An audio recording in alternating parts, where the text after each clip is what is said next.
Good morning sa ating lahat. Good morning dito sa Middle East. Diba? Ito yung araw-araw kong ginagawa dito. Paulit-ulit lang po tuwing umaga. 4:15, gumigising na ako. 4:30, bababaan lang. Pagkatapos maligo, pababa. At ito naman ang mga ginagawa ko. Naglalagay ng mga kakailanganin, babaunin sa mga estudyante ko dito. May dalawang estudyante dito kasi nagbabaon, yung bunso at saka yung babae. Ganyan lang araw-araw, nilalagyan ko lang ng kung ano-ano dito sa Middle East. Kailangan kasi sila dito nagbabaon.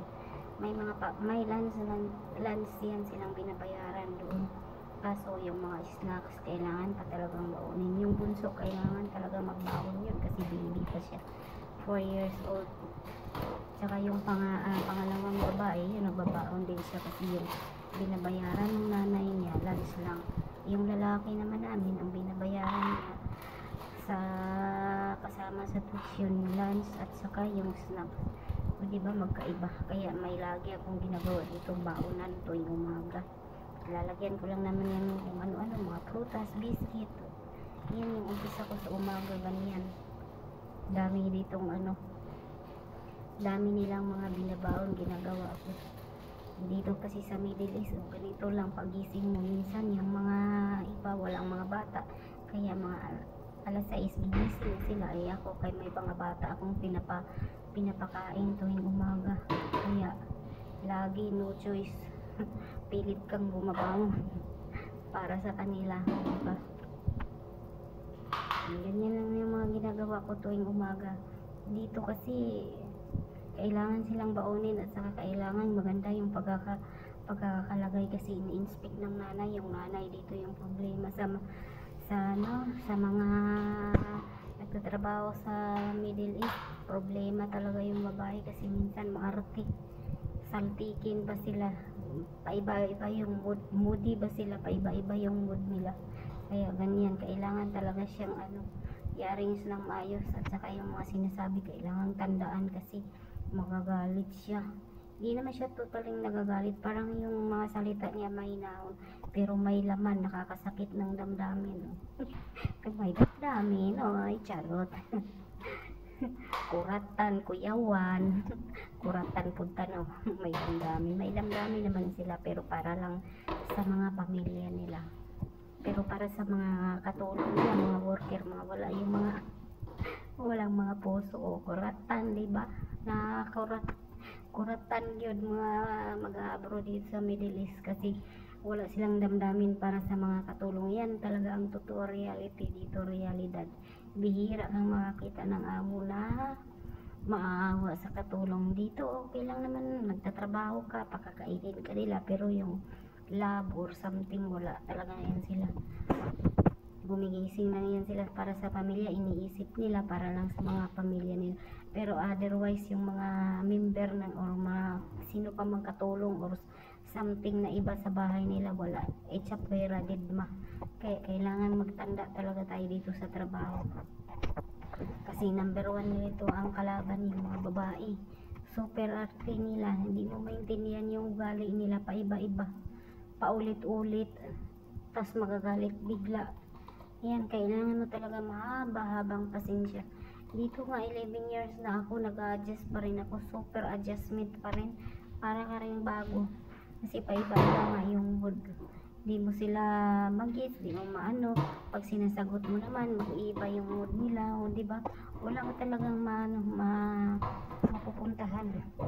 Kundi adjustment, pang-unawa. Kasi kailangan, kung wala lang akong pinapaaral na kuleyo, matagal ko na itong nilayasan, kaso hindi pwede.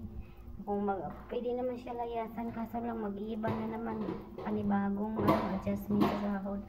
Yung sa pakikisama, okay lang yung adjustment yan, pero yung sahod kasi mababa yung sahod. Dito medyo malaki-laki namang sahod, 1.9, yung sa iba kasi mababa, para lang bago kang hired 1.5. Kaya malaki ang diferensya, tinitiis. Di naman nananakit, pinapakain naman kami dito ng maayos. Magaganda pa rin, okay naman din dito yung sa pagkain, yung mga kakailangan namin, okay naman siya. as long na hindi nananakit, kayanin pa, baba lang yan, bunganga lang yan niya mo. Kaya kaya kailangan tiisin, bago din ang lahat. Tuwing umaga, nainom din ako ng tubig, mainit na tubig para mainitan naman yung tiyan ko, sikmura. Kasi lagi sisikmurain ako. Kaya nainom ako ng maligang na tubig. Minsan may chamomile pa yan nilalagay, green tea or ginger, yan yung laging ininom ko kasi marami yan dito. Lagi kaming mga maista, kaya pwede tayong inom ng kahit ano dito, mga tea, kape. Habang nakatalikod, tinitingnan ko yung katawan ko. Diyos ko po, hindi na nga ako masyadong nagkakain ng rice, wala man ang pagbabago.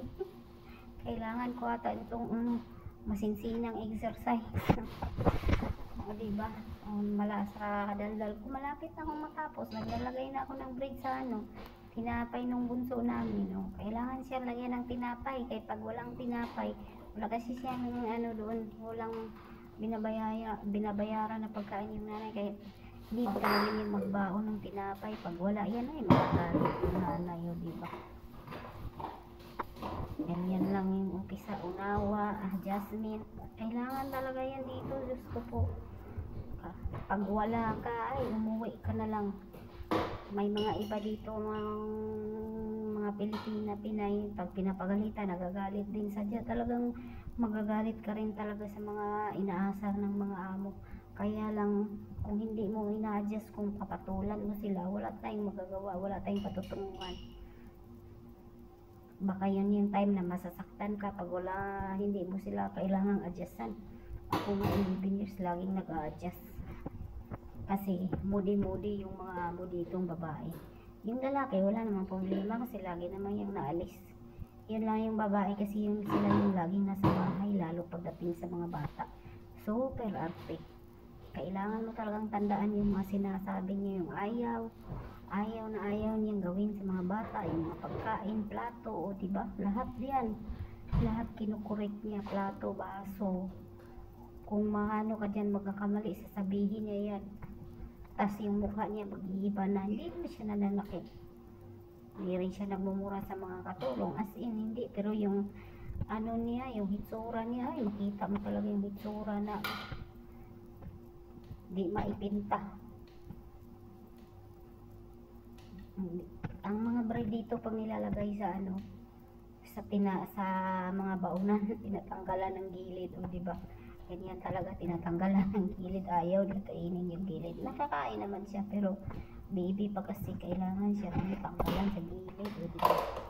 Tapos na, daldal ako ng daldal yan, pero tapos na yan, sabi na yan sa mga bag nila. Diba? Ganyan lang, paulit-ulit lang. Minsan nakakasawa din naman yung mga ganyang gawain. As in, nakakasawa. Kaya lang, wala, no choice, pilitin. May pinapaaral, diba? Lagay ko na yan sa bag nila lang. Yung bunso, lagyan ng gatas. Ganyan lang yung bag nila, diba? Tapos na. Tapos niyan, maglagay na naman ng tubig, diba? Kailangan nila din dito magbaon ng tubig kasi super init, 45 degrees pinakaano sa baba, maglalakad pa yan papasok, siyempre sobrang init, diba? Kailangan talaga siya ng tubig. Tas bag ng amo, diba? Ganyan lang yan, ilalagay ko na lang sa mga bag nila, ilalagay sa sala para nakahanda na, pati yung bag ni amo, nagbabaon din kasi sa amo ng water bottle. Ganyan lang hanggang sa matapos. Pagkatapos kung maglagay ng mga bag o maglilinis, ayan lang talaga ang routine ko sa umaga. Pag ako'y gumigising, yan lang talaga ang routine ko, nagwawalis, hanggang dito na lang. Paano ba yan, maglinis-linis muna ako kasi kailangan linisin din, hanggang dito na lang. Thanks for watching. Salamat sa panonood.